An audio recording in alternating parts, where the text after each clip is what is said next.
नमस्कार, मैं हूं अशोक वर्मा। आप देख रहे हैं टीवी 20 न्यूज। देश और प्रदेश की खबरें देखने के लिए बने रहिए हमारे साथ। अब शुरुआत करते हैं खबरों का सिलसिला। तो खबर आजमगढ़ से, जहां भारतीय जनता पार्टी द्वारा स्थित अनपुरा हॉल में सोशल मीडिया वॉलेंटियर सम्मेलन का आयोजन जिलाध्यक्ष श्री कृष्णपाल की अध्यक्षता में संपन्न हुआ। सम्मेलन में मुख्य अतिथि के रूप में उप मुख्यमंत्री केशव प्रसाद मौर्य, क्षेत्रीय अध्यक्ष सजानंद राय, लोकसभा सांसद आजमगढ़ लोकसभा प्रत्याशी दिनेश लाल यादव निरहुआ उपस्थित रहे। इस अवसर पर सम्मेलन में सोशल मीडिया वॉलंटियर्स को संबोधित करते हुए उप मुख्यमंत्री केशव प्रसाद मौर्य ने कहा कि समाजवादी पार्टी के लोग आजमगढ़ को अपनी जागीर समझते हैं, लेकिन उपचुनाव में आजमगढ़ की जनता ने भाजपा प्रत्याशी दिनेश लाल यादव निरहुआ को जिताकर सपा को यह बता दिया है कि आजमगढ़ सपा खानदान की जागीर नहीं है।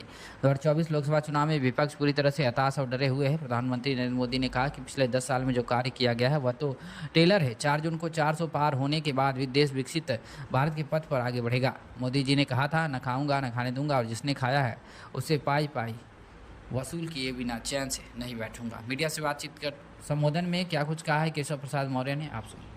गुंडे और अपराधियों की पार्टी को, माफियाओं की पार्टी को क्या वोट देना चाहिए? क्या हम सबका साथ सबका विकास की बात करते हैं, इसीलिए हम दावे के साथ कहा करते हैं कि 100 में से 60% वोट हमारा है, 40% वोटों में बंटवारा है और बंटवारे में भी हमारा है, क्योंकि हमने सबका साथ सबका विकास किया है, बिना भेदभाव के विकास किया है। और अगर आपसे मैं सवाल करूं, तमाम योजनाएं चल रही है। प्रधानमंत्री गरीब कल्याण अन्न योजना का राशन 80 करोड़ देशवासियों को मिल रहा है। बताइए, जो हमें वोट नहीं देंगे, ऐसा जिनके बारे में धारणा बना करके बैठे हैं लोग। मोदी जी अगर देश के गरीब को गरीब मान करके उसके जीवन को खुशहाल बनाने के लिए सरकारी खजाने का मुंह खोल दिया है, अगर आप वोट मांगने नहीं जाओगे तब तो नहीं देंगे, लेकिन अगर आप वोट मांगने जाओगे, कौन क्या है ये भूल जाओ इस बात को। केवल वोट मांगने जाना कि अगर हमने सबका साथ सबका विकास किया है, फिर एक बार मोदी सरकार बनाने के लिए इस देश को विश्व में नंबर 1 के स्थान पर पहुंचाने के लिए कमल का बटन दबाना है। तो आप बताओ, आप वोट मांगने जाओगे तो मना करने के लिए वो आंख से आंख मिला पाएंगे क्या? जो प्रधानमंत्री आवास पाया है, पहले तो यहाँ हमारे जो जनप्रतिनिधि बैठे हैं, कार्यकर्ता साथी बैठे हैं, एक हैंडपंप के लिए आप सब कार्यकर्ताओं को गिड़गिड़ाना पड़ता था कि एक हैंडपंप लगवा दीजिए, लेकिन आज माननीय नरेंद्र मोदी जी तो हर घर नल से जल पहुंचा रहे हैं। पहले कोई घर में बीमार पड़ जाए तो बिना कर्जा लिए दवा हो सकती थी क्या उसकी?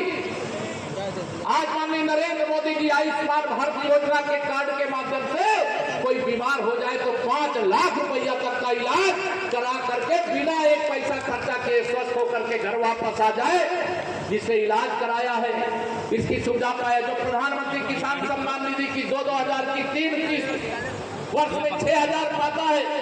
आप बताओ, जब आप उससे कहेंगे कि आपको सम्मान निधि मिलती है कि नहीं मिलती है, तो बताएगा कि मिलती है, तो कहिए आप कमल के फूल मोड़ दे दीजिए, वो मना करेगा क्या आपको?